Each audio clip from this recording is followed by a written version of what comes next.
ओमाज्ञानतिमिरान्धस्य ज्ञानाञ्जनशलाकाय चक्षुरुन्मीलितं येन तस्मै श्रीगुरवे नमः। वाञ्छाकल्पतरुभ्यश्च कृपासिन्धुभ्येव च पतितानां पावनेभ्यो वैष्णवेभ्यो नमो नमः। जय श्री कृष्ण चैतन्य प्रभु नित्यानंद श्री अद्वैत गदाधर शिवासादि गौर भक्तवृंद। हरे कृष्णा कृष्ण कृष्ण हरे हरे, हरे राम राम राम हरे हरे। तो कल हम लोग ने स्टॉप किया था टेक्स्ट नंबर 64 यानी श्लोका नंबर 64 पे हमने स्टॉप किया था। उसके बाद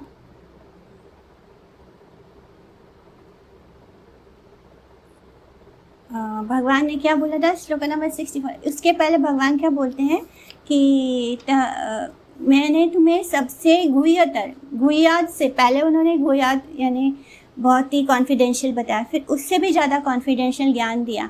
एंड उसके बाद अब भगवान जी बोल रहे हैं इन टेक्स्ट नंबर 64 कि सर्वगुह्यतमं भूया शृणु मे परमं वचा स्तोषि मे हृदमिति ततो वक्ष्यामि ते हितम्। यानी अब तक तो जो बताया पहले कॉन्फिडेंशियल था, फिर मोर कॉन्फिडेंशियल, नाउ भगवान बोल रहे हैं द मोस्ट कॉन्फिडेंशियल नॉलेज। यानी पहले भगवान ने जो बताया था वो जो कर्मी होते हैं, निष्काम कर्मी योगी होते हैं, उनके लिए बताया था कि वो ब्रह्म को अटेंड करना चाहते हैं ना। निष्काम कर्मी योगी से ज्ञान योगा में आकर उनको ब्रह्म का ज्ञान होता है एंड वो भगवान की जो ब्रह्म ज्योति है उसको अटेंड करना चाहते हैं। उसके बाद उससे मोर कॉन्फिडेंशियल बताया, यानी भगवान ने ये बताया कि जो ध्यान योगी होते हैं वो भगवान को एस परमात्मा के रूप में देखते हैं, यानी ईश्वर के रूप में, और वो उनको अटेंड करना चाहते हैं। And now Krishna is saying कि सर्वगुह्यतमं भूया शृणु मे परमं वचा, यानी अब उससे भी ज़्यादा मोस्ट कॉन्फिडेंशियल ज्ञान वो देना चाहते हैं। तो ये जो ज्ञान है ये भक्ति से रिलेटेड है, यानी हमें भगवत भक्ति कैसे प्राप्त होगी जिससे कि हम भगवान को के स्वरूप में को प्राप्त कर सकते हैं, यानी भगवान के श्याम सुंदर रूप में। तो इसलिए भगवान बोलते हैं कि अब मैं तुम्हें उससे भी ज़्यादा, इसके पहले भगवान बोलते हैं कि तुम्हें जो करना है करो, मैंने तुम्हें बहुत ही कॉन्फिडेंशियल ज्ञान दे दिया है। तो ये जो करना है करो, भगवान ने यथेशी तथा करो ये उनके लिए बोला जो ज्ञान योगी है और जो ध्यान योगी है, यानी जो भगवान को या तो ब्रह्म ज्योति में विलीन होना चाहते हैं या फिर जो भगवान को इस परमात्मा के रूप में पूजते हैं। तो अब लेकिन भगवान, क्योंकि भगवान ने क्या बोला, because you are my very dear friend, यानी तुम मुझे बहुत प्रिय हो, इसलिए मैं तुम्हें उससे भी ज़्यादा कॉन्फिडेंशियल नॉलेज बता रहा हूँ। तो जो भगवान जब किसी को बहुत अपना प्रिय मानेंगे उसे ही वो मोस्ट कॉन्फिडेंशियल ज्ञान देंगे। तो इस तरह भगवान अब हमें जो उन्होंने चैप्टर 9 में भी बोला था कि मन मना भवा मद भक्तो, तो अब उसी बात को और भी ज़्यादा फोर्सफुली वो बोल रहे हैं। मैंने यही जो श्लोक है टेक्स्ट नंबर 65 भगवद गीता का चैप्टर 18 का ये जो श्लोक है ये पूरा गीता का सार है, यानी इसमें पूरा निचोड़ दिया है भगवान ने। जो हमें क्या करना है वो भगवान बता रहे हैं।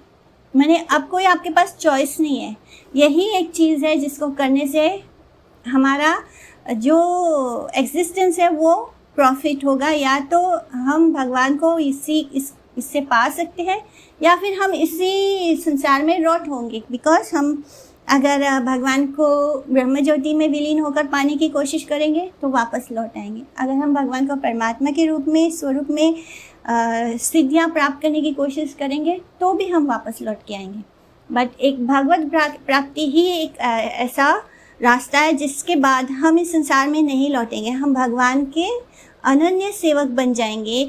ऐसा सेवक जो कभी भी भगवान के अलावा और कुछ नहीं सोचता। तो मन मना भवा मद भक्तो मध्याजी माम नमस्कुरु मामे वैश्यसि सत्यम ते प्रति जाने प्रियोसी में, यानी ऑलवेज थिंक ऑफ मी। अब मन मना भवा मद भक्तो, यानी भगवान बोल रहे हैं this is the most confidential ज्ञान कि तुम अपना मन मुझे दे दो, यानी मेरे बारे में सोचो, ऑलवेज थिंक ऑफ मी। तो ये कैसे पॉसिबल होगा? हम सब बद्ध जीवों के मन में संसार के प्रति इतना ज़्यादा भावनाएं हैं कि हम उसको भगवान की तरफ कैसे डाइवर्ट कर सकते हैं। तो ये इसीलिए ये इतना मोस्ट कॉन्फिडेंशियल ज्ञान है कि पहले तो तुम अपना मन मुझे दे दो, अगर वो भी पॉसिबल नहीं है तो फिर मेरे भक्त बन जाओ एंड मेरी पूजा करो, माम नमस्करो, मदयाजी माम नमस्करो। फिर वो भी शायद हमारे लिए पॉसिबल ना हो तो हाँ, मामे वैश्यसी सत्यम ते, यानी मुझे प्रणाम करो। एंड फिर ये मैं तुम्हें इसलिए बोल रहा हूँ, सत्यम ते प्रतिजाने प्रियोसी में, यानी क्योंकि तुम मुझे बहुत बहुत प्रिय हो, इसलिए मैं तुम्हें ये सबसे मोस्ट कॉन्फिडेंशियल ज्ञान दे रहा हूँ। यानी कितना आसान है भक्ति करना कि पहले भगवान ने कितना कुछ बताया हमें, कितना कुछ बताया कि हमें कर्म योगा करना है, फिर कर्म योगा से बोला नहीं हमको निष्काम कर्म योगा करना है, फिर निष्काम कर्म योगा से बोला कि अब तुम्हारा हृदय प्योर हो गया तो अब तुम ज्ञान योगा, ज्ञान योगा के बाद कहा कि ध्यान योगा, ध्यान योगा के बाद बहुत जन्म के बाद जब कोई भक्त मिलेगा तब जाके भक्ति प्राप्त होगी। कितना लंबा प्रोसेस था। नाउ कृष्णा इज सेइंग कि बस क्या करना है हमको, सबसे मोस्ट कॉन्फिडेंशियल ज्ञान क्या है कि मन मना भव, तो हमें बस भगवान को अपना मन देना है और वो मन देने से ही हम हर समय क्या होंगे, कृष्णा कॉन्शियस होंगे। तो अब ये कैसे पॉसिबल है कि 24 आवर्स हम कैसे कृष्ण के बारे में सोचें, कैसा होगा ये, मैंने ये 24/7 कृष्ण के बारे में कैसे सोचना होगा हमारा। एंड भगवान यहाँ पे एक बात और भी इम्पोर्टेंट है कि वर्शिप मी, तो भगवान जब बोल रहे हैं कि वर्शिप मी, तो भगवान उस समय कृष्ण के अर्जुन के सामने किस रूप में प्रेजेंट थे, श्याम सुंदर रूप, यानी भगवान का जो श्याम सुंदर मनमोहक स्वरूप है उस रूप में थे। तो वो बोल रहे हैं कि इस रूप में मुझे वर्शिप करना है, यानी यही सबसे कॉन्फिडेंशियल नॉलेज है। भगवान के बहुत सारे प्लेनेटरी एक्सपेंशंस हैं, बहुत सारे अवतार हैं, राम है, नारायण है, विष्णु है, वराह है, नरसिम्हा है। तो इतने सारे विष्णु रूप होने के बावजूद भगवान क्या बोल रहे हैं कि तुमको मेरी उपासना करनी है, मेरे को मुझे वर्शिप करना है। यानी कृष्ण को हमें किस रूप में वर्शिप करना है, श्याम सुंदर रूप में, जिसमें उनका मेघ जैसा रंग है, वर्ण है, उनके हाथों में बांसुरी है और उनका बहुत सुंदर सा चेहरा है, कोमल सा, एंड उनके बालों में पीकॉक फेदर है, यानी मोर पंख है। तो भगवान के इसी त्रिभंग रूप को हमें हमेशा मेमोरी में रखना है और उसी में हमें हमारा कंसंट्रेशन होना चाहिए। उनका यही ओरिजिनल फॉर्म है, भगवान खुद ही बता रहे हैं कि यही उनका ओरिजिनल फॉर्म है। यानी हमें किसी और विष्णु तत्व पर भी नहीं कंसंट्रेट करना है, हमारा जो कंसंट्रेशन होना चाहिए वो कृष्ण के रूप में होना चाहिए, यही मोस्ट कॉन्फिडेंशियल फॉर्म है। तो अब इसके हम श्लोक का अलग अलग एग्जाम्पल लेकर हम समझने की कोशिश करते हैं कि मन मना भव कैसे होगा, भगवान के ये स्वरूप को हम कैसे एब्जॉर्ब करेंगे जिससे कि हमारा मन एक्सक्लूसिवली श्री कृष्ण के बारे में ही सोचे और कुछ ना सोचे। तो इसमें जो लेवल सबसे हाईएस्ट रीच किया है वो किसने किया है, गोपियों ने। एंड गोपियों में भी सबसे हाईएस्ट लेवल किसका है, श्रीमती राधा रानी का। तो गोपियाँ कैसे थी, भगवान उद्धव को जब उद्धव गीता के समय बोलते हैं कि हे उद्धव, गोपियों ने अपना सारा मन मुझ में ही एब्जॉर्ब कर लिया था, मैं ही उनके लिए उनका जीवन था, प्राण था, और मेरे लिए उन्होंने अपना घर छोड़ दिया, अपने पति को छोड़ दिया, अपने बच्चों को छोड़ दिया, अपने रिलेटिव्स को छोड़ दिया, यहाँ तक कि अपनी जो लज्जा है, लज्जा जो है वो स्त्रियों का गहना है, उन्होंने क्या किया, अपनी लज्जा को भी छोड़ दिया कृष्ण के लिए। यानी ये होता है संपूर्ण समर्पण, यानी कृष्ण के में उनका मन ऐसा एब्जॉर्ब हो चुका था, ऐसा लग गया था कि उन्होंने सब कुछ ही छोड़ दिया, धर्म भी छोड़ दिया, धर्म के जितने सोशल जितना भी था सब कुछ उन्होंने छोड़ दिया श्री कृष्ण के लिए। तो ये था गोपियों ने किस तरह अपना मन कृष्ण को दे दिया था। तो इसको एक और कथा आती है नंदगांव की। नंदगांव में एक गोपी की नई विवाह होता है, वो आती है तो वो बहुत सुनती है बाकी गोपियों से कि एक लड़का है जिसका नाम कृष्ण है और वो बहुत सुंदर है और वो जो कुछ भी करता है वो बहुत ही अद्भुत होता है। लेकिन ये सब कुछ उसने बाकी के दूसरी गोपियों से सुना था, लेकिन उसको कभी ये चांस नहीं मिला था कि वो कृष्ण के दर्शन कर पाए। तो वो तो उसी गांव में रहती है, फिर भी कृष्ण कैसे शाम के समय आते हैं बाकी अपने ग्वाल बाल बच्चों के साथ गैयाओं को लेकर। तो कृष्ण तो परमात्मा है, अंतर्यामी है, उनको पता चल गया कि ये गोपी के मन में इच्छा है कि मुझे देखने की। वो अपने घर में अपनी सासू माँ से भी बहस कर लेती कि आप अपनी बेटियों को तो जाने देते हैं। जब शाम होता था तो सभी लोग नंदगांव में अपने घर से बाहर निकलते, कोई अटारी पे खड़ा हो जाता कृष्ण दर्शन के लिए कि कृष्ण जब गोधूली के समय वापस एंटर करेंगे तो उनको देख के ही पूरा सब ब्रजवासियों के प्राण वापस लौटते थे। तो इस तरह सब कहीं ना कहीं खड़े होकर कृष्ण के दर्शन करते थे। लेकिन जो उसकी सास थी वो उसको गोपी को कृष्ण के दर्शन करने नहीं देती, उसको कमरे में बंद कर देती थी। तो इस तरह वो गोपी कभी भी कृष्ण दर्शन नहीं कर पाई थी, उसने बस सुना था कृष्ण के बारे में। तो एक बार क्या हुआ, तो वो बहस भी करती है अपनी सासू माँ से कि आप अपनी बेटियों को नहीं रोकते हो, मुझे क्यों रोक रहे हो। तो उसकी सास बोलती है कि मैं तुम्हें इसलिए रोकती हूँ कि एक काला नाग है जिसने अगर तुम्हें डस लिया तो फिर ये तुम्हारे लिए अच्छा नहीं होगा। तो वो कृष्ण को काला नाग बोल रही है, अगर काला नाग ने तुम्हें डस लिया तो ये बहुत बुरा होगा तुम्हारे लिए। तो इस तरह गोपी की इच्छा तीव्र हो गई कि आखिर सब लोग क्यों उसके दर्शन कर पा रहे हैं और मैं नहीं कर पा रही।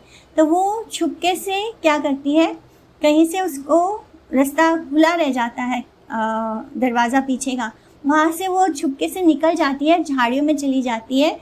और जब कृष्ण एंटर होते हैं तब वो उनको देखती है। एंड कृष्ण जो है, बिकॉज ही इज़ परमात्मा, वो तो समझ जाते हैं कि गोपी यहाँ छुपी है। तो वो क्या करते हैं, वो बहाने से जो गैया है, गाय का जो बछड़ा होता है, उसकी पूँछ को ऐसे ट्विस्ट कर देते हैं उसको पकड़ के। तो जिससे कि वो बछड़ा क्या है, भाग के उसी डायरेक्शन में जाता है जहाँ पे वो गोपी छुपी हुई है, वहीं रहने वहाँ पे बुश में। तो कृष्ण उस बछड़े को पकड़ने के बहाने वहीं जाते हैं और फिर वो गोपी और कृष्ण का आमना सामना होता है, जिसके बाद वो गोपी अपनी सुध-बुध ही खो बैठती है। एंड कृष्ण अपनी बंसी से उसके चिन्ह को ऐसे टच करते हैं और फिर वहाँ से तुरंत वहाँ से निकल जाते हैं। तो बस एक क्षण कृष्ण को उसने देखा एंड गोपी अपना पूरा सुध-बुध खो बैठी है, यानी पूरा मन ही उसने कृष्ण को दे दिया।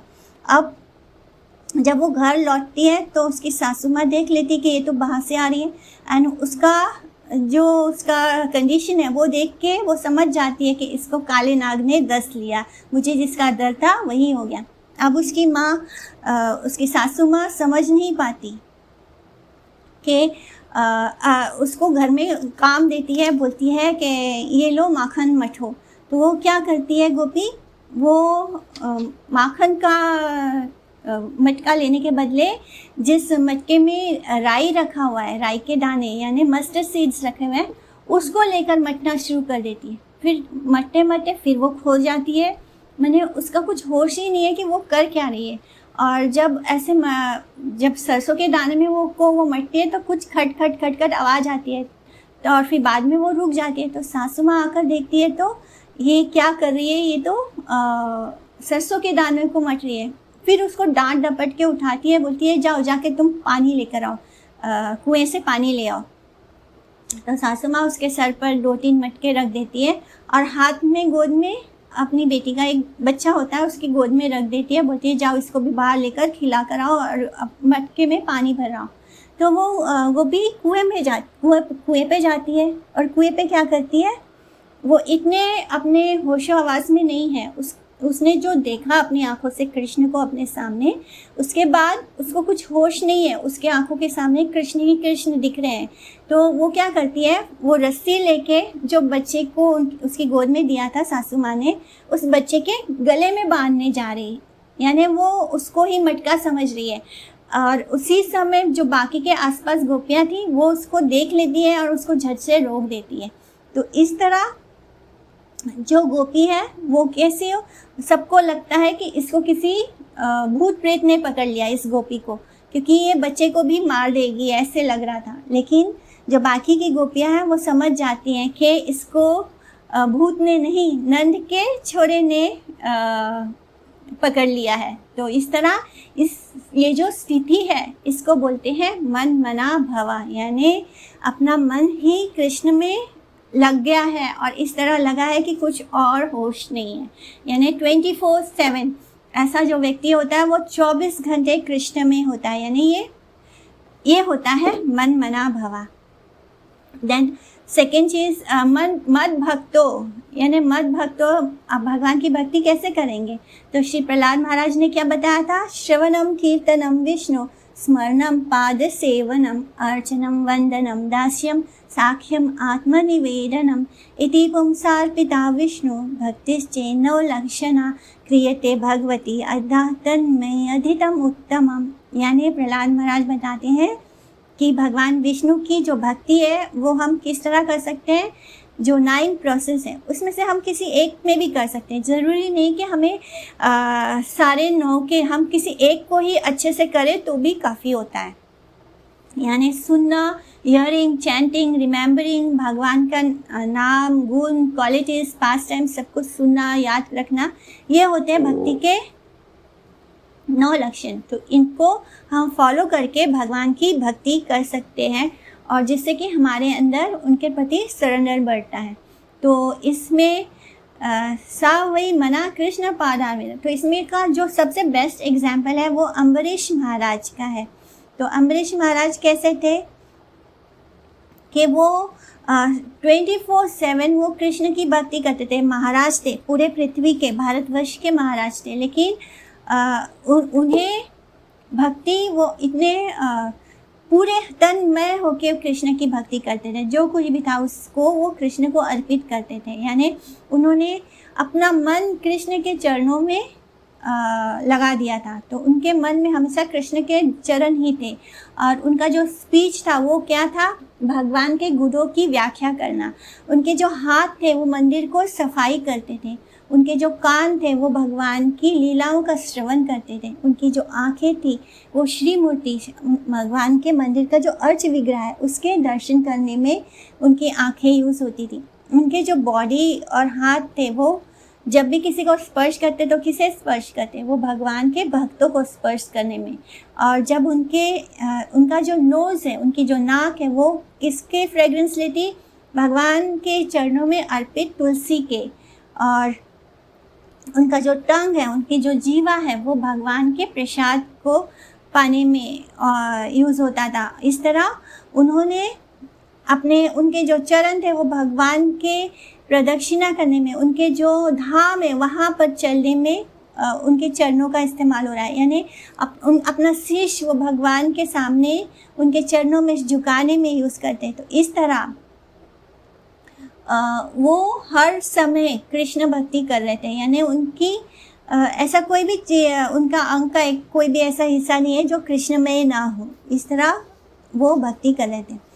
और बिल्वा मंगल ठाकुर भी आते हैं। उनकी भी एक कथा आती है जिसमें उनका बिल्वा मंगल ठाकुर जो थे उनका एक प्रोस्टिट्यूट्स के साथ रिलेशनशिप था। यानी वो उस वेश्या से हर रोज़ मिलने जाते थे। तो एक बार क्या हुआ कि बहुत तेज़ बारिश हो गई तो रास्ता पूरा बंद हो गया। तो अब वो बेचैन हो गए कि वो कैसे उससे मिलेंगे।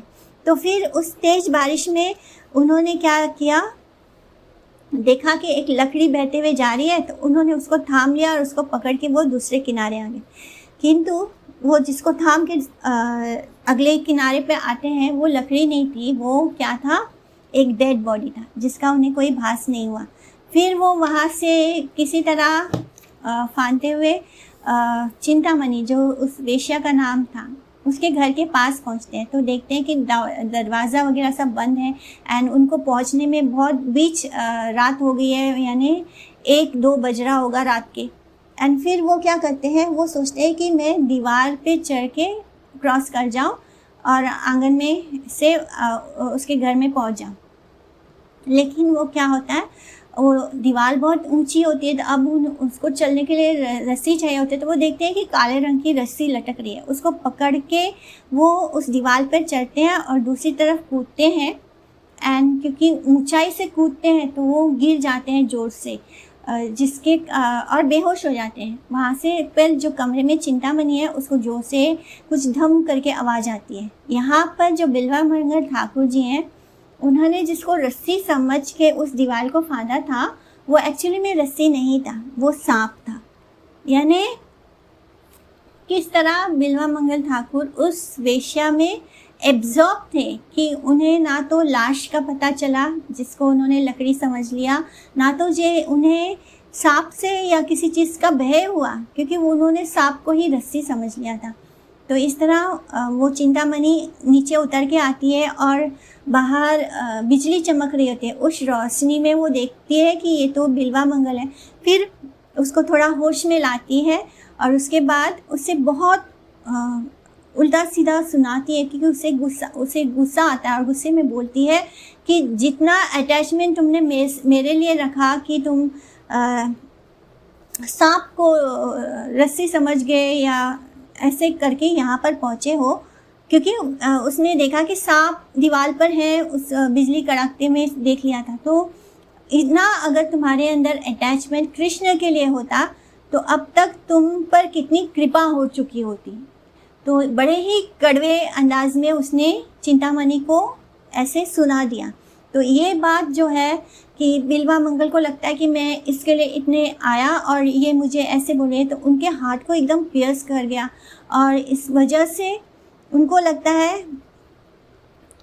एक तरह से चिंतामणि उनकी शिक्षा गुरु हो गई, यानी उनकी गुरु ही हो गई कि उसने उनको कृष्ण का रास्ता बता दिया। अब उनका दिल बहुत ये हो गया और उनको लगा कि नहीं, अब मुझे यहाँ नहीं रहना है, अब मुझे वृंदावन चला जाना चाहिए। तो वो वृंदावन जाने के लिए निकलते हैं। रास्ते में उनको प्यास लगती है तो वो कुएं के पास जाते हैं। वहाँ पे एक बहुत सुंदर लेडी होती है जो पानी भर रही होती है, तो वो उससे पानी मांगकर पीते हैं, लेकिन उसका रूप देखकर वो उस पर मोहित हो जाते हैं। अभी तो एक विषय से उन्होंने इतनी डांट फटकार सुनी थी और अब आगे रास्ते में जाके फिर वो उस ब्यूटीफुल वुमेन को देखकर उससे मोहित हो गए। अब वो तो पानी लेकर निकल गई, लेकिन ये उसके पीछे पीछे उसके घर तक पहुंच गए। वहाँ उसके हस्बैंड खड़े हुए मिले, तो हस्बैंड ने सोचा कि ये कोई संत महात्मा है, क्योंकि वो वृंदावन जाने को निकले थे तो उनका वैसे ही हालत था। तो वो उनको लगा कि ये कोई संत महात्मा है। तो वो बोलते हैं बिल्वा मंगल कि आपकी वाइफ को बाहर बुलाइए। तो वो सोचते कि शायद आशीर्वाद देने के लिए बुला रहे हैं, तो वो बुलाता है अपनी वाइफ को। तो उसकी वाइफ से वो बोलता है कि मुझे अपने जूड़े में जो पिन लगा कर रखा है वो मुझे निकाल कर दे दो। तो वो निकाल कर देती है, क्योंकि किसी को अंदाज़ा नहीं कि वो क्यों मांग रहे हैं। तो वो क्या करते हैं, जोर से वो 2 पिन्स लेकर अपनी आँखों को में भोंक लेते हैं, जिससे कि बहुत तेज़ खून की धारा बहने लगती है और बहुत रोते हुए बोलते हैं कि मेरी इस इंद्रियों के कारण ही मेरा मन जो है एक स्त्री के सुंदर रूप में अट्रैक्ट हो गया और फिर से मैं वही गलती करने जा रहा था। इसलिए अब से ये आँख ही मेरे बर्बादी का कारण है, इन आँखों के कारण ही मैं गलत रास्ते पे भटका हूँ, लेकिन अब मैं ऐसा गलती नहीं करूँगा। इसलिए उन्होंने अपनी आँख को भोंक कर अपने आप को अंधा कर लिया और फिर उस हालत में वो वृंदावन जाने को निकले। अब वो कुछ देख नहीं पा रहे हैं, लेकिन उनका मन अब कृष्ण में रम गया है, क्योंकि कृष्ण के लिए उन्होंने अपनी आंखें तक फोड़ डाली। तो रास्ते में उन्हें एक बच्चा मिलता है और वो बच्चा पूछता है उनको कि बाबा तुम कहाँ जा रहे हो। तो बिल्वा मंगल बोलते हैं कि मैं वृंदावन जा रहा हूँ। तो वो बच्चा कहता है कि ठीक है, मेरी ये लाठी पकड़ लो, मैं तुम्हें अपने साथ वृंदावन पहुँचा दूँगा। तो इस तरह वो जो बच्चा है वो कौन है, वो भगवान मुरली मनोहर है, जो अपने भक्त की मदद करने आते हैं। और इस तरह हम देखते हैं कि किस तरह कृष्ण अपने भक्तों का मन मोह लेते हैं, कि किस तरह बिल्वा मंगल ठाकुर को जरा भी कष्ट नहीं हुआ जब उन्होंने अपनी आँखों को भोंक कर खुद को अंधा तक कर लिया, क्योंकि उन्हें लगा ये आँखें ही हैं जो मुझे भगवान से दूर कर रही हैं। तो इस तरह हम देखते हैं कि मन मना भवा मतलब अपना मन जो है हमें पूरी तरह 100% कृष्ण को दे देना है, जिसके बाद हमें कृष्ण के अलावा और कुछ ना सोचें। अब नेक्स्ट वर्ड क्या था श्लोका में, मदयाजी। मदयाजी यानी मेरी अर्चना करना। जो अभी हमने पढ़ा वो था मद भक्ता, यानी भगवान की भक्ति करना। और फिर उसके पहले मन मना भवा, कैसे गोपी है वो मन में कृष्ण को। तो ये स्टेप बाय स्टेप होता है कि कैसे जब हमारा मन कृष्ण में लग जाता है फिर हमें भक्ति हमारे लिए आसान हो जाती है। एंड देन भगवान की अर्चना करना, निष्ठा, यानी भगवान में जब हमारे अंदर, हमारे मन में जब भगवान के प्रति गहन निष्ठा हो जाएगी तो भगवान हमें स्वयं ही प्राप्त हो जाएंगे। इसमें भी एक कथा आती है कि एक बाबा थे जो मथुरा में रहते थे। तो वो ज़्यादा पढ़े लिखे नहीं थे, कुछ ज़्यादा जानते नहीं थे। उनके पास एक शालिग्राम शिला थी।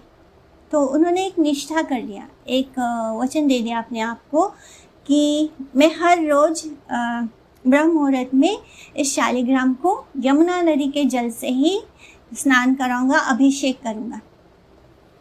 तो एक बारी अमावस्या था और उस दिन माघ का महीना था। माघ के महीने होने के कारण बहुत ठंडी थी और माने मिड जनवरी और मिड फरवरी का समय होता है। और उस समय एक तो ठंडी का सीज़न, और उस समय बहुत जोर की तूफ़ान जैसा आता है एंड बारिश होने लगती है, तो जिससे कि बहुत गहन अंधेरा हो जाता है। एंड इसने बाबा ने क्या वचन लिया था कि मैं जब तक माने मैं सुबह ब्रह्म मुहूर्त में हम जो उनके पास शालिग्राम शिला है उसको मैं अभिषेक करूँगा यमुना जी के जल से। तो अब वो इतना गहरी रात था कि उसको पता नहीं चलता कि ब्रह्म मुहूर्त हुआ या नहीं हुआ, बिकॉज वो ज़्यादा पढ़ा लिखा भी नहीं था, तो बहुत अंधेरा था। वो सोचता है कि ब्रह्म मुहूर्त हो गया, बट एक्चुअली में वो मिडनाइट को ही जाग जाता है। एंड फिर उसी हालत में जब तेज़ बारिश हो रही है, तूफान सा आया हुआ है और चारों तरफ बहुत अंधेरा है, तो उस अंधेरे में वो उन्होंने जो अपना एक निष्ठा उन्होंने रखी थी और एक वचन जो अपने आप को दिया था, एक वाव जो लिया था, उसको पूरा करने के लिए वो उस अंधेरी रात में निकल जाते हैं यमुना जी के जाकर। वहाँ पे बहुत ठंडा, जैसे आइसी कोल्ड वाटर हो, उसमें वो स्नान करते हैं, जिससे कि उनका ज़्यादा शरीर जो है वो कांपने लगता है ठंड के मारे। और बाहर हैवी रेन भी हो रहा है, लेकिन वो फिर भी वो जल कलेक्ट करके लेके जाते हैं और फिर घर वापस आकर आने के रास्ते पे आते हैं। लेकिन इतने अंधेरे होने के कारण उनको कुछ समझ में नहीं आ रहा होता है कि वो किस तरफ जा रहे हैं। तभी वहाँ से कोई आता है जिसके हाथ में एक लैंटर्न होता है और वो उसको पकड़ के बाबा के पास आता है और बोलता है, उसके पास एक ब्लैंकेट भी होता है, एक छोटा सा लड़का जिसके पास एक ब्लैंकेट भी है, जिससे कि वो बाबा के सर पे भी डाल देता है और उनको रास्ता बताते हुए उनके घर तक पहुंचा देता है। तो इस तरह वो लड़का उनको उनके घर बाबा तक को अपने घर तक पहुंचा देता है, जिससे कि उन्होंने जो एक संकल्प लिया है कि वो यमुना जी के जल से ही शालिग्राम की सेवा करेंगे, वो भी ब्रह्म मुहूर्त में, भगवान उसके उस वचन को टूटने नहीं देते। इसलिए जितना हम भगवान के लिए करते हैं उतना भगवान भी हमारे लिए करते हैं। तो भगवान जब देखते हैं कि भक्त उनसे इतना स्नेह करता है, इतना प्रेम करता है, तो वो भी उसके इस भक्ति में हमारा साथ देते हैं। तो इस तरह जब उसको वो सोचता है, बाबा जब घर पहुंचते हैं तब वो देखते हैं कि उसको थैंक यू बोलने के लिए घूमते हैं और पूछते हैं कि तुम्हारा नाम क्या है। तब तक वो घूमते हैं, तब देखते हैं कि जो बच्चा है वो गायब हो गया। तब वो उनको अचानक से ये एहसास होता है कि ये तो वही छलिया है जिन्होंने मुझे छल लिया, मेरे श्याम सुंदर, मेरे कृष्ण ही थे। तो इस तरह भगवान की हमें कैसे मद याजी, यानी हमें भगवान की कैसे अर्चना करनी चाहिए, एकदम दृढ़ निश्चय, हमारी निष्ठा एकदम पक्की होनी चाहिए कि जब हम कुछ कर रहे हैं कृष्ण के लिए तो उसमें हमारी पूर्ण निष्ठा होनी चाहिए और उस संकल्प को हमें टूटने नहीं देना। तो इस तरह भगवान की इस श्लोका का बहुत सारा मतलब है। माम नमस्कुरु, यानी भगवान बोलते हैं कि माम नमस्कुरु, यानी पे ओबेसेंसेस। जब हम भगवान को दंडवत प्रणाम करते हैं या पंचांग प्रणाम करते हैं तो इसका भी बहुत महत्व है। जैसे कि श्रीमद् भागवत में आता है कि जीवाना वक्ति भगवत गुणा नामध्यम चेतश्चाना स्मरति तच्चरणारविंदम कृष्णाय नो नामाति यश शिरा एकादपि तान अनाद्यावम असतो कृता विष्णु कृत्यान। कि जो यमदूत हैं वो क्या बोलते हैं कि मेरे पास बस उन्हीं लोगों को लाना जो बहुत पापी हैं या जिनके जीवा ने कभी कृष्ण का नाम नहीं लिया, जिनके मन ने कभी कृष्ण के चरणों का स्मरण नहीं किया, जिनका सर कभी भगवान के सामने झुका नहीं है। बस मेरे सामने उन्हीं लोगों को लाना जिन्होंने बस भगवान की एकांतिक भक्ति की है। यानी यमदूत भी नहीं, मैंने उल्टा बोल दिया यमदूत बोलते हैं कि मेरे सामने उन लोगों को लाना जिन्होंने कभी कृष्ण का नाम नहीं लिया, जिन्होंने कभी कृष्ण के चरणों का स्मरण नहीं किया, जिन्होंने कभी कृष्ण के सामने अपना सर नहीं झुकाया। जो भगवान के शुद्ध भक्त हैं उन्हें यमदूत नहीं देखते, यानी यमदूत का उनसे कोई लेना देना नहीं। जो कृष्ण भक्त नहीं है यमदूत बस उनको ही मिलते हैं। दशामेधि पुनरिति जन्म कृष्ण प्रणामीना पुनर्भावाया। यानी एक व्यक्ति जो है वो 10 अश्वमेध यज्ञ कर ले तो भी उसे दोबारा जन्म लेना पड़ता है, लेकिन जो एक बार कृष्ण को प्रणाम कर लेता है उसे दोबारा जन्म नहीं लेना पड़ता। इसी तरह भक्ति संदर्भ में आता है कि वंदनम नमस्कारम। शिलाजीव गोस्वामी लिखते हैं कि जो अक्रूर महाराज हैं वो क्या हुआ, अक्रूर जी जो है वो कृष्ण की भक्ति करके कृष्ण को प्रणाम करके ही वो मुक्त हो गए। और स्कंद पुराण में आता है कि साथ्येपि नमस्कारम कुर्वता शारिंगा धन्विने शता जन्मार्जितम पापम तत्क्षणात् एव नाशयति। कि अगर कोई बहुत पापी भी क्यों ना हो, अगर वो भी एक बार श्री विष्णु के सामने अपना सर झुकाता है, वो विष्णु जिनके हाथों में सारंग बो है यानी धनुष है, तो वो व्यक्ति अपने 100 जन्मों में किए गए पापों को ख़त्म कर देता है। यानी एक झूठा या धोखेबाज इंसान भी अगर कृष्ण के सामने जाकर सर झुकाए तो उसके 100 जन्मों के जो पाप हैं वो 1 मिनट में, 1 पल में ख़त्म हो जाते हैं। तो भगवान के सामने जब हम प्रणाम करते हैं तो उसका भी कितना महत्व होता है। तो कभी कभी हम लोग बस एक हाथ से ऐसे प्रणाम करते हैं जो कि अपराध है।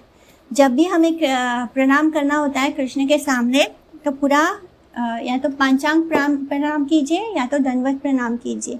कभी भी गलती से भी एक हाथ से, जो हम मूवी स्टार्स को भी देखते हैं ना कि वो लोग हमेशा, तो हम उनको ही कॉपी करने लगते हैं, जो कि गलत है। प्रणाम हमेशा दोनों हाथों से होना चाहिए, एक हाथ से कभी नहीं करना। सर्वधर्मान परित्यज्य मामेकम शरणं व्रज अहम त्वां सर्व पापेभ्यो मोक्षयिष्यामि मा शुचा। यानी अब ये श्लोक जो है ये क्या कह रहा है, ये कह रहा है कि सर्वधर्मान परित्याज, यानी जितने भी धर्म हैं उन सबको त्याग दो, सिर्फ मेरी शरण लो। एंड जब तुम मेरी शरण लोगे तब मैं तुम्हें जितने भी तरह के पाप हैं उन सब से मुक्त कर दूंगा। तुम्हें इस बात की माँ सोचा, तुम्हें इस बात की चिंता करने की कोई ज़रूरत नहीं है। इस श्लोक में भगवान ने बोल रहे हैं कि अब तक उन्होंने जो कुछ भी बताया भगवद गीता में, विज्ञान मिश्रित योगा, कर्म मिश्रित योगा, ध्यान मिश्रित योगा, इतने सारे प्रोसेसेस उन्होंने बताए भगवद गीता में, लेकिन अब वो क्या बोल रहे हैं, वर्ण आश्रम में प्रिस्क्राइब ड्यूटीज़ फॉलो करना और सब कुछ उन्होंने बताया। लेकिन अब कृष्ण क्या बोल रहे हैं कि सर्वधर्मान परित्याज, यानी वो सब धर्म को परित्याग करो। यानी जो हमारे मटेरियल बॉडी से रिलेटेड जो भी धर्म है, वर्ण आश्रम धर्म है या फिर ज्ञान योगा है, भक्ति योगा है, जो कुछ भी मटेरियल है उन सब का परित्याग कर दो एंड जस्ट कम मेरी शरण में आ जाओ। एंड मेरे शरण में आते ही भगवान क्या करेंगे, हमें जब हम 100% यानी हमें सब कुछ छोड़ना है और कृष्ण की शरण में जाना है, तो यहाँ पे क्वेश्चन आएगा कि हम अगर अपना वर्णाश्रम धर्म छोड़ देंगे तो हमें पाप नहीं लगेगा। अगर हम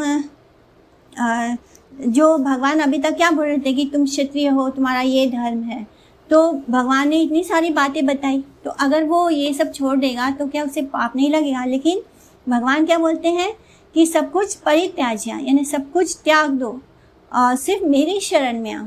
यानी ये कितना सिंपल है कि हमें सिर्फ कृष्ण की शरणागति लेनी है और किसी देवी देवता की तरफ भी नहीं जाना है, ना किसी देवी देवताओं की शरण लेनी है, ना हमें ज्ञान योगा की शरण लेनी है, ना कर्म योगा की शरण लेनी है, ना ध्यान योगा की शरण लेनी है। हमें किसकी शरण लेनी है?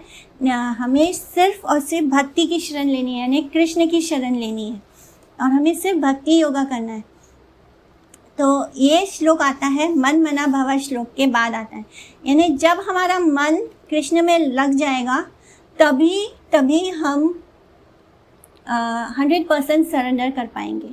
जब तक ये मन कृष्ण में नहीं है, हम कृष्ण को नहीं दे देते हैं, तब तक ये मुश्किल है कि हम उनको सरेंडर कर पाएँ। हमें इस तरह सरेंडर करना है कि हमें किसी और चीज़ की कोई भी ऐसा काम नहीं करना है जिससे कि हमारी भक्ति में बाधा आए, यानी अनुकूल्यस्य संकल्प प्रतिकूल्यस्य वर्जनम। जो कुछ भी भगवान की भक्ति के लिए फेवरेबल है वो हमें एक्सेप्ट करना है, जो उनकी भक्ति के लिए अनफेवरेबल है उसको हमें छोड़ देना है।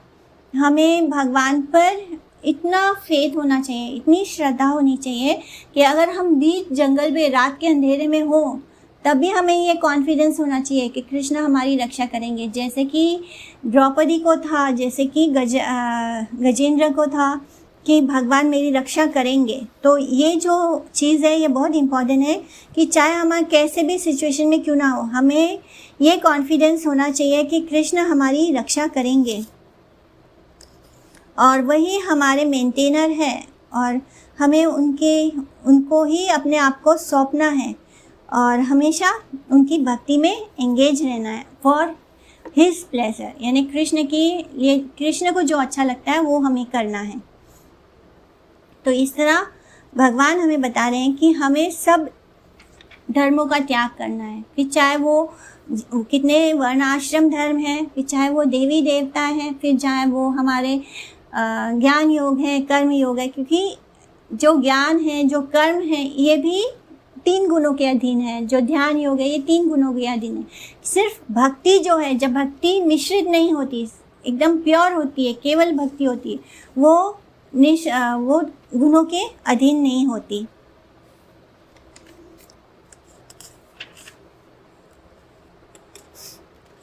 इदन्ते ना तपस्काय ना भक्ताय कदाचन ना चाशुष्वे वाच्यम ना चा मामयोऽभ्यसूयति। यानी अब भगवान बता रहे हैं कि पहले तो अब उन्होंने कहा कि जो कंप्लीट सरेंडर करना है और हमें ये सोचना भी नहीं है कि अगर हमने अपने प्रिस्क्राइब ड्यूटीज़ को छोड़ दिया तो क्या हुआ, वर्ण आश्रम छोड़ दिया तो क्या होगा, हम देवी देवताओं को अगर अचानक पूजा पाठ वगैरह बंद कर देंगे तो क्या होगा। तो भगवान ने वहाँ पे ये भी बोला कि मैं तुम्हें सारे पापों से मुक्त कर दूँगा, वो पाप भी जो हमने अपने कर्मों के कारण एक्यूमुलेट किया है, एंड वो पाप जब हम सारे धर्मों का त्याग करेंगे तो उसके कारण जो हमें पाप लगेगा, कृष्ण में ही इतनी क्षमता है कि वो हमारे सारे पापों को हर ले। कोई देवी देवता कोई भी कुछ नहीं कर सकता। अगर कृष्ण बोल रहे हैं कि मैं तुम्हें सब पापों से मुक्त कर दूंगा तो वो ही हमें सब पापों से मुक्त कर देंगे। यानी अगर हम वर्ण आश्रम धर्म को नहीं फॉलो करते और कृष्ण को सरेंडर कर देते हैं, अगर हम किसी देवी देवता की बहुत अर्चना करते थे, अचानक उसको छोड़ देते हैं और कृष्ण को सरेंडर कर देते हैं और कृष्ण के अलावा कुछ हमारे मन में नहीं है, हम एकांतिक भक्ति को फॉलो करें, यानी हमारा एक निष्ठ है, हमें बस कृष्ण की शरण लेनी है। तो चाहे हमने जो पूर्व जन्मों के कारण जो हमारा पाप एक्यूमुलेट हुआ है वो भी नष्ट हो जाएगा, एंड जो हम ये सब को छोड़ के जो हमें लगता है कि हमें पाप लगेगा तो वो पाप भी नष्ट हो जाएगा। तो अर्जुन को भगवान ने यही जवाब दिया। अर्जुन क्या कहता है कि अगर मैंने इन सब की हत्या की तो मुझे पाप लगेगा। तो कृष्ण यहाँ पे पूरा फुल एंड फाइनल कर रहे हैं, यानी हमारे पास और किसी के पास जाने का रास्ता नहीं है, हमारे पास एक ही रास्ता है और वो है कृष्ण का रास्ता। हमें किसको सरेंडर करना है? कृष्ण को ही सरेंडर करना है। जब हम कृष्ण को सरेंडर करेंगे तभी हमारे सारे पाप से मुक्ति होगी, तभी हमारा ये जन्म और मृत्यु का चक्र रुकेगा एंड तभी हमारा जीवन जो है वो स्टेबल होगा। तो इस तरह भगवान बता रहे हैं कि कैसे पूरा भक्ति की शुरुआत ही इस श्लोक से होती है। यानी इस श्लोक का भक्ति का जो परम उद्देश्य, फर्स्ट स्टेप क्या है कि हमें कंप्लीट सरेंडर करना है। और जब हम कंप्लीट सरेंडर करेंगे कृष्ण को, वहाँ उस लेवल से हमारी प्रेममयी सेवा स्टार्ट होगी, कृष्ण के लिए उनकी भक्ति स्टार्ट होगी। तो पहले जब तक हम बाकी सब चीज़ों में उलझे रहेंगे तो हम कृष्ण को 100% सरेंडर नहीं कर पाएंगे। तो भगवान को 100% सरेंडर करना मतलब सर्वधर्मान परित्याज, सब कुछ छोड़ दो और कृष्ण की एकमात्र शरण ले लो। एंड जो हमारे गुरुदेव हमें बोलते हैं वही हमारे लिए कृष्ण है। यानी गुरु जो होते हैं वो सेवक भगवान है एंड कृष्ण जो है वो सेव्य भगवान है। यानी गुरु जो होते हैं भगवान की सेवा करते हैं तो वो सेवक हो गए। तो हमारे लिए हमारे गुरुदेव ही कृष्ण के रिप्रेजेंटेटिव होते हैं। तो हमें उनकी शरण लेनी चाहिए। गुरु की शरण लेना मतलब कृष्ण की शरण लेना होता है। जो हमारे परंपरा सिस्टम में होते हैं, जो बोनाफाइड स्पिरिचुअल मास्टर होते हैं, हमें ऐसे ही गुरु की शरण लेनी है। अदरवाइज़ बहुत सारे लोग हैं जो भगवद गीता के बारे में बोलते हैं, लेकिन अगर हम गलत इंसान से भगवद गीता सुनते हैं जो कि गुरु परंपरा से नहीं आता है, तो हम लॉस्ट हो जाएंगे। जो हम फॉलो कर रहे हैं, जो अर्जुन के ब्रह्मा जी के थ्रू आ रहा है, वो अर्जुन को जो कृष्ण बोल रहे हैं वो हमें गुरु परंपरा के थ्रू प्राप्त हुआ है। यानी Bhagavad Gita as it is हमें प्राप्त हो रही है श्रील प्रभुपाद की। तो ये जो भगवद गीता है इसे हमें गुरु परंपरा में रह के सुनना है। तो यहाँ पे भगवान क्या बोलते हैं इस श्लोका में, इदंते ना तपस्काया ना भक्ताया कदाचन ना चाश्रुष्वे वाच्यम ना चा मामयो अभिस्युति। यानी हमें कभी भी भगवद गीता का जो एसेंस है वो किसी ऐसे व्यक्ति को नहीं बोलना है जिनकी इंद्रियां उनके बस में नहीं है, जो भगवान के भक्त नहीं है और जिनके अंदर भगवान को की सेवा करने का मूड नहीं है और जो भगवान से एनवी करते हैं, भगवान से द्वेष रखते हैं। यानी ये बात बहुत स्ट्रिक्टली भगवान ने कहा है। क्यों कहा कि भगवान की भक्ति है तो सबको मिलनी चाहिए, तो भगवान ने ऐसे क्यों कहा? क्योंकि बहुत सारे लोग उस लेवल पे नहीं होते, क्योंकि वो भगवान को हेट भी करते हैं। अगर हमने उनको भगवद गीता बताया एंड फिर वो भगवान के बारे में उल्टा सीधा बोलने लगे, बहस करने लगे, तो उससे क्या होगा, उनको और अपराध लगेगा, जिससे कि वो अपने लेवल से और नीचे गिर जाएंगे। यानी अगर कृष्ण के बारे में सुनकर भी अगर उन्होंने कृष्ण को नहीं स्वीकार किया, वो उनसे एनवियस हो गए।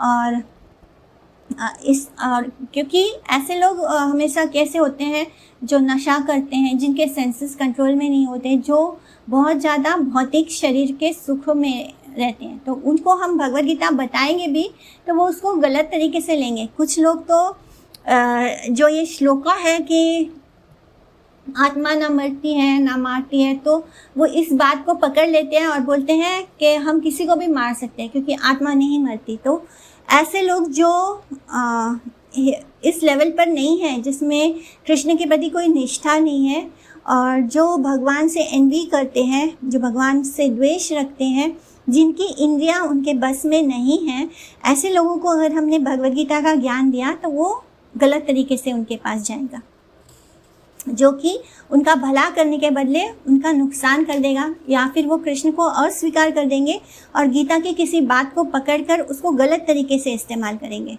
जिससे क्या होगा, उनको और भी ज़्यादा अपराध लगेगा क्योंकि वो गलत काम करेंगे एंड वो और भी ज़्यादा नीचे लेवल पे चले जाएंगे, जिससे कि उनके आगे बढ़ने का चांस ख़त्म हो जाएगा। या इमम परमम गुह्यम। एंड हाँ, हमें भगवद गीता किसी बहुत अच्छे, जैसे कि अभी मैंने बताया कि हमें ये भगवद गीता का ज्ञान जो है वो हमेशा शुद्ध वैष्णव से सुनना चाहिए। अगर हम किसी प्रिटेंडर से सुनेंगे, यानी जो गीता का जो कथावाचक होते हैं, जो कथा करते हैं और उसके पैसे लेते हैं, ऐसे लोगों से अगर हम सुनेंगे तो उनकी अपनी सोच उसमें जाती है। जो मायावादी होते हैं उनकी भी कोई कमी नहीं है, वो भी गीता के ऊपर बहुत बुक्स लिख चुके हैं और बहुत बोलते हैं भी हैं। तो वो मायावादी क्या बोलते हैं कि कृष्ण जो है वो एक भौतिक शरीर, यानी वो कोई सुपरमैन जैसा है। जैसे कि कोई बच्चा होता है जो बहुत इंटेलिजेंट हो, तो ऐसे वो कृष्ण को भी भौतिक मानते हैं, यानी वो उनको मटेरियल बॉडी समझते हैं, वो उनको भगवान नहीं मानते, बस वो टीचिंग्स को ले लेते हैं और कृष्ण को अस्वीकार कर देते हैं।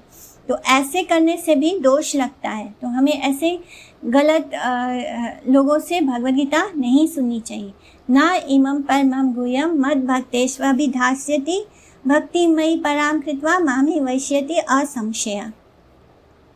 तो भगवद गीता को जब हम भगवद गीता का ये बहुत ही कॉन्फिडेंशियल यानी गुह्यम ज्ञान है, जब ये शास्त्र का गुह्यम ज्ञान हम उनके भक्तों को सुनाते हैं तो क्या होता है, जो व्यक्ति ये कथा सुनाता है उसको भगवान की परम भक्ति प्राप्त होती है, और जो उसको सुनता है उसको भी परम भक्ति प्राप्त होती है। यानी इसे भक्तों का, या तो ऐसे लोग भले ही वो पहली बार गीता सुन रहे हो, लेकिन उनके अंदर कृष्ण को एक्सेप्ट करने की एबिलिटी होनी चाहिए, यानी द्वेष नहीं होना चाहिए।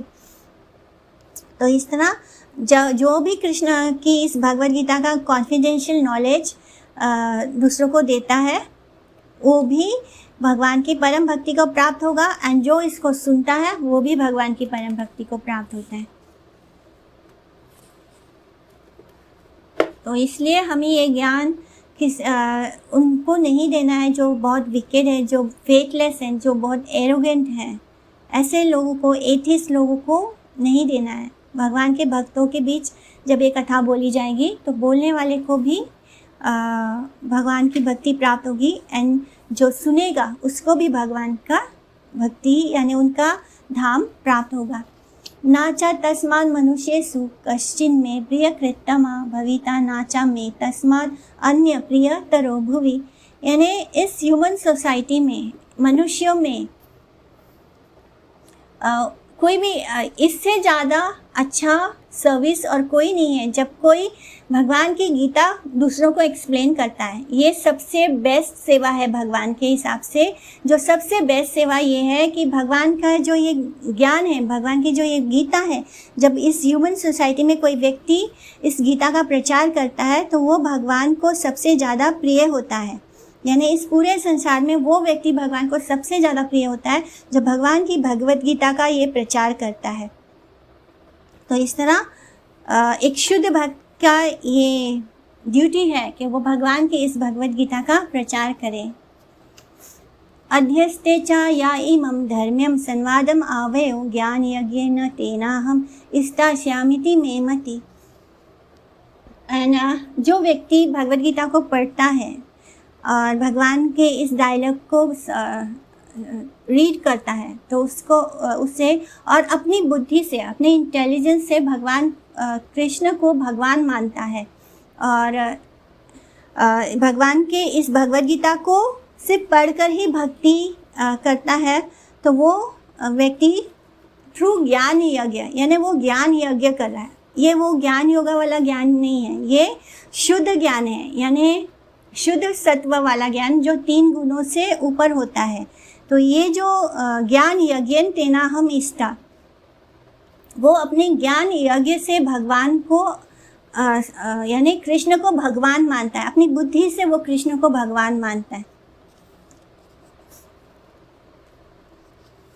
तो इस तरह वो भगवान की भक्ति में आ जाता है। तो जो पढ़कर उस पर भगवान की कृपा होती है, यानी बहुत सारे लोग हो सकते हैं, इवन सुनते, जब हम गीता बोलते हैं तो बहुत सारे लोग हो सकते हैं उस गीता को सुनने में, लेकिन जिस पर कृष्ण कृपा करेंगे उसी को ज्ञान प्राप्त होगा, वही कृष्ण की इस भगवद गीता को समझ पाएगा। यानी जब हमारे अंदर इच्छा होती है कि हाँ हमें गीता सुनना है, तब भगवान हमारी उस इच्छा को देखते हैं। जैसे कि वो गोपी झाड़ियों में छुपी थी और उसके मन में इच्छा थी कि वो कृष्ण के दर्शन करें, तो कृष्ण कैसे अंतर्यामी है, वो उसकी इच्छा को समझ गए और उसके सामने जाकर उसको अपना दर्शन देते हैं। इसी तरह जब हमारे मन में भगवद गीता को पढ़ने की इच्छा होती है या सुनने की इच्छा होती है, तब भगवान हमारे हृदय में वो ज्ञान को देते हैं, जिससे कि हम कृष्ण की जो ये गीता है उसको समझ पाए। बहुत सारे लोग पढ़ने की कोशिश करते हैं लेकिन उनको भगवद गीता समझ में नहीं आती। लेकिन अगर आपके मन में बहुत इच्छा हो तो ये ज्ञान यज्ञ के द्वारा भी हम भगवद गीता को समझ सकते हैं। यानी अगर हमारी इच्छा है तो कृष्ण हमारे हृदय में उस ज्ञान को प्रकाशित करते हैं, जिससे कि हम भगवद गीता में जो कुछ भी लिखा है उसको पढ़ के भी समझ सकते हैं। ये भगवान का ओपिनियन है। श्रद्धावानन् सूयश्च शृणुयादपि यो नरः सोऽपि मुक्तः शुभान् लोकान् प्राप्नुयात् पुण्यकर्मणा। यानी जो बस गीता को सुन लेता है विद श्रद्धा, यानी अगर कहीं गीता हो रहा है और कोई व्यक्ति बैठ के वहाँ पे गीता को सुन लिया तो उससे क्या होता है, उसके अंदर भगवान के प्रति ईर्ष्या नहीं होनी चाहिए। ऐसा व्यक्ति जो स्लाइट फेथ जरूर हो लेकिन उसके मन में भगवान के प्रति ईर्ष्या नहीं होनी चाहिए। तब अगर उसने गीता सुन लिया है तो उसने जो भी पाप किए हैं, जितने भी सिंस हैं, उससे वो लिबरेट हो जाएगा, यानी वो मुक्त हो जाएगा, अपने पापों से मुक्त हो जाएगा और भगवान के जो शुभ धाम है, शुभान लोकान, वहाँ को वो प्राप्त करेगा। यानी कोई अगर भक्त नहीं है लेकिन उसने फिर भी फेथ के साथ, श्रद्धा के साथ, बिना भगवान से कोई ईर्ष्या या द्वेष किए भगवद गीता को सुन लिया है तो ऐसा व्यक्ति भी अपने सारे पापों से मुक्त हो जाएगा और वो भगवान जो भी शुभ लोक हैं, ऑस्पिशियस प्लैनेट्स हैं, उसको प्राप्त करेगा जहाँ पे सारे पुण्य आत्मा वास करते हैं। कच्चिदेतत् श्रुतं पार्थ त्वैकाग्रेण चेतसा कच्चिद ज्ञान समूहा प्रणस्तस्ते धनंजया। तो अब कृष्ण पूछ रहे हैं कि हे पार्थ, ओ धनंजय, क्या तुमने ठीक से गीता को सुना है? और अगर क्या अब तुम्हारे अंदर जो भी अज्ञान थी, जो भी डिल्यूजन था, वो सब खत्म हुआ?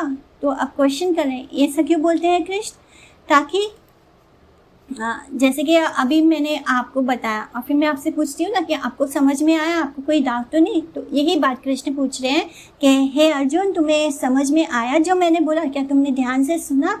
अभी भी तुम्हें कोई डाउट है? मैंने कृष्ण दोबारा रेडी है कि अगर कृष्ण को अर्जुन बोलता कि नहीं मुझे नहीं समझ आया तो कृष्ण दोबारा उसको सब कुछ एक्सप्लेन करने के लिए रेडी है।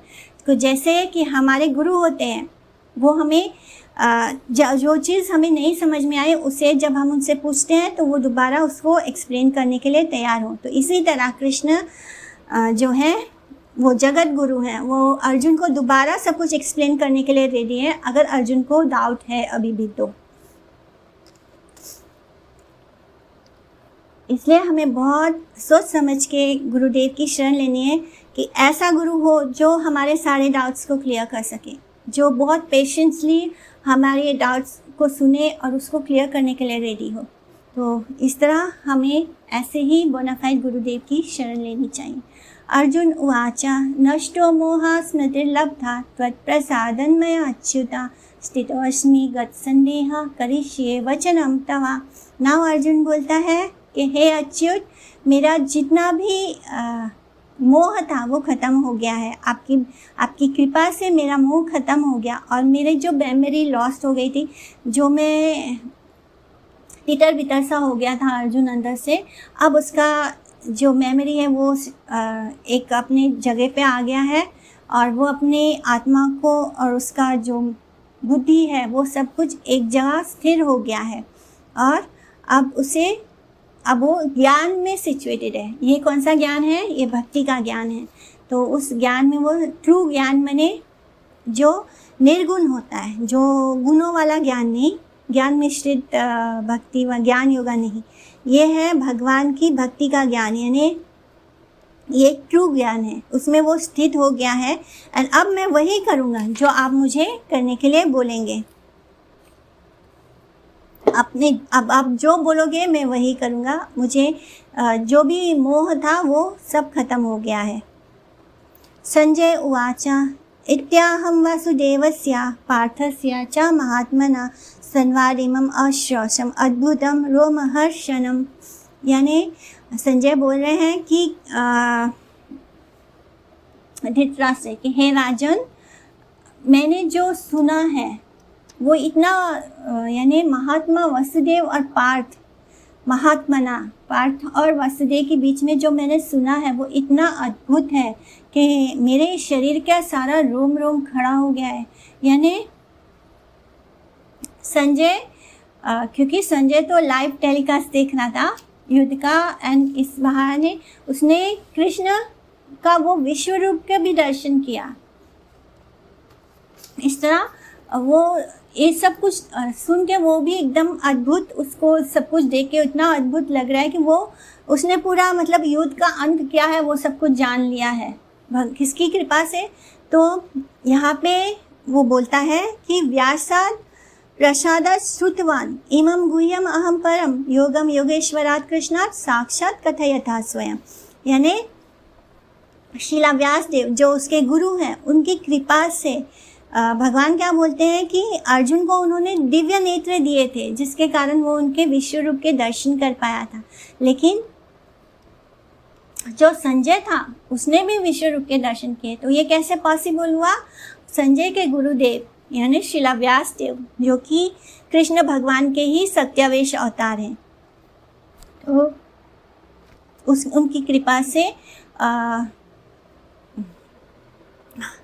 उनकी कृपा से संजय जो है वो भी भगवान के उस विश्व रूप के दर्शन कर पाया था। और सिर्फ संजय नहीं, वहाँ पे जो कुछ ऋषि मुनि थे जो बहुत ही भगवान के शुद्ध भक्त थे, उन्होंने भी भगवान की कृपा से उस दिव्य रूप के दर्शन किए थे। यानी भगवान के जो यूनिवर्सल फॉर्म है उसके भी दर्शन कुछ ऋषि मुनियों ने भी किए थे, कुछ देवी देवताओं ने भी किए थे। तभी वो और संजय ने तो किया ही, उसने किया शीला व्यास देव की कृपा से।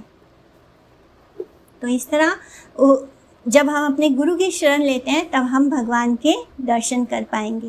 राजन संस्मृत्य संस्मृता संवादिमम अद्भुतम केशवा अर्जुन्यो पुण्यम हृष्यामि च मुहुर्मुहुः। मुहुर्मुहुः यानी एवरी मोमेंट, हर पल वो उस, क्योंकि जब हम कृष्ण को देखेंगे तो क्या होगा कृष्ण। और यहाँ पे तो संजय जो है वो लगातार पूरे बता रहा था कि मैं सब कुछ बार बार उसके आंखों के सामने वापस उसको वही दिख रहा था। और वो भगवान और अर्जुन की जो वार्तालाप हो रही है वो उसके कानों में गूंज रही है। तो वो सब कुछ सोच के वो इतना अद्भुत उसको आनंद महसूस हो रहा है कि बार बार उसके कानों में वही सब कुछ गूंज रहा है और उसके आंखों के सामने वही सीन आ रहा है। तत्संस्मृत्य संस्मृता रूपम अद्भुतम हरे विस्मयो में महान राजन ऋष्यामि च पुनः पुनः। तो वो बोल रहा है कि हे राजन, मैं बार बार उस वंडरफुल फॉर्म जो भगवान का जो विश्व रूप है उसको वो उसके आंखों के सामने बार बार आ रहा है। और वो उसको देख के एकदम अमेज है, क्योंकि अब तक वो लोग कृष्ण को कैसे नॉर्मल ह्यूमन बीइंग जैसे देखते आ रहे थे, तो उनको अंदाज़ा ही नहीं था कि भगवान का ऐसा विश्व रूप भी होगा। एंड वो सब कुछ देखकर उसको बार बार वही रिमेंबर कर रहा है और वो एकदम अमेज हो रहा है। ये सब देख के उसको समझ ही नहीं आ रहा है, वो बार बार उसके आंखों के सामने वही सब घूम रहा है। तो यत्र योगेश्वरा कृष्णो यत्र पार्थो धनुर्धरा तत्र शीर विजयो भूतिर ध्रुवा नीतिर्मतिर्ममा। So this is the last shloka of Bhagavad Gita. यहाँ पे क्या बोल रहा है संजय कि जहाँ भी श्री कृष्ण होंगे मास्टर ऑफ ऑल योगा यानी योगेश्वरा, और जहाँ भी पार्थ होंगे यानी अर्जुन होंगे जो धनुर्धर है, अपने धनुष चलाने में एक्सपर्ट, वहाँ पर हमेशा जीत होगी, ऐश्वर्य होगा, विक्ट्री होगी, प्रोस्पेरिटी होगी और धर्म होगा। तो ये मेरा ओपिनियन है। यानी संजय बोलता है कि ये मेरा ओपिनियन है। ऐसे क्यों बोलता है संजय? क्योंकि जब भगवद गीता स्टार्ट हुआ था तो सबसे पहला श्लोक क्या था? धर्म क्षेत्रे कुरुक्षेत्रे समवेता युयुत्सवा मामका पांडवश्चैव किम कुर्वत संजय। यानी जो धृतराष्ट्र है उसने क्वेश्चन किया था संजय से कि जो धर्म क्षेत्र और कुरुक्षेत्र है वहाँ पर मेरे पुत्र और पांडव के पुत्र इकट्ठा हुए हैं, वो क्या कर रहे हैं? तो मैंने उसको ऐसा फील हो रहा था कि पांडव जब अर्जुन बोलता है ना कि मैं नहीं लड़ूंगा, तब धृतराष्ट्र बहुत खुश हो गया था कि चलो अच्छा है। इस तरह वो धृतराष्ट्र को ये बता देना चाहता है कि मैंने अपनी आंखों से पूरा युद्ध का अंत देख लिया है। यानी जब भगवान ने विश्व रूप बताया तब उन्होंने बताया था कि कैसे सारे सैनिक जो है भगवान के मुख के अंदर जा रहे हैं। यानी ये युद्ध कौन जीतेगा? पांडव ही जीतेंगे। तो इसलिए अब संजय पूरा फुल एंड फाइनल बता रहा है कि जहाँ भी कृष्ण होंगे, जहाँ भी अर्जुन होगा, वहीं पर विजय होगी। तो इसलिए उसका फाइनल आंसर दे दिया धृतराष्ट्र को कि आपका पुत्र नहीं जीतेगा। कौन जीतेगा? अर्जुन जीतेगा। एंड ये युद्ध जो है, जहाँ पे धर्म है, जहाँ पे नीति है, वहाँ पे जीतेगा। यानी धर्म कौन है? धर्मराज किसको बोलते हैं? ये युद्ध एक्चुअली में किसके बीच हुआ है? जो बड़ा भाई है वो दुर्योधन है कौरवों का, एंड जो बड़ा भाई यहाँ पे जो राजा है वो है धर्मराज युधिष्ठिर। यानी युद्ध है दुर्योधन एंड युधिष्ठिर के बीच में। तो इसलिए जहाँ भी धर्म होगा वहीं पे जीत होगी। तो धर्म युधिष्ठिर जो थे वो इतने ज़्यादा धर्मपरायण थे कि जब कृष्ण ने भी उनको झूठ बोलने के लिए बोला तब भी वो झूठ नहीं बोल पाए। तो इसलिए ये जहाँ पे धर्म है वहीं पे जीत होगा, विजय होगा। तो इस तरह हम लोग ने भगवद गीता को फाइनली फिनिश कर दिया। तो हमने 700 श्लोक पूरे एक एक करके किए हैं। एंड कभी भी किसी भी मोमेंट आपको कोई भी डाउट हो, अभी आप लोग इसका जो भी क्लास हमने लिया है वो सब 1 by 1 लेते जाइए। नेक्स्ट मंथ हम लोग एग्ज़ाम लेंगे इसका, तब तक आपके पास काफ़ी समय होगा। एंड अब से हम अपनी पुराने रूटीन पे आते हैं और हर सैटरडे 8:30 को हम क्लास लेंगे। लाइक प्रीवियसली जैसे हम लोग ले रहे थे वैसे हम 8:30 को क्लास लेंगे। एंड जब तक भगवद गीता का एग्ज़ाम नहीं होगा हम बस सत्संग करेंगे, क्योंकि कथा नहीं छोड़नी चाहिए, कथा होती रहनी चाहिए। तो हम कुछ ना कुछ कथा करते रहेंगे जब तक कि हम भगवद गीता का एग्ज़ाम नहीं लेते। वो कथा का पर आपके एग्ज़ाम नहीं होंगे, एग्ज़ाम बस भगवद गीता पर ही होगा। तो वो कथा हम अपने क्योंकि करना ज़रूरी है। भागवत कथा सुनने से हमारे जो 3 ताप हैं वो भी नष्ट होते हैं और हमारा हृदय शुद्ध होता है। इसलिए हम अब से हर सैटरडे को 8:30 को अपनी क्लास लेंगे। एंड नेक्स्ट मंथ हम लोग शायद 10th के बाद एग्ज़ाम लेंगे, 10 जुलाई के बाद। कभी भी आप लोग डेट मुझे बता देना कब कंफर्टेबल है तो एग्ज़ाम ले लेंगे। So any doubt? आज काफ़ी देर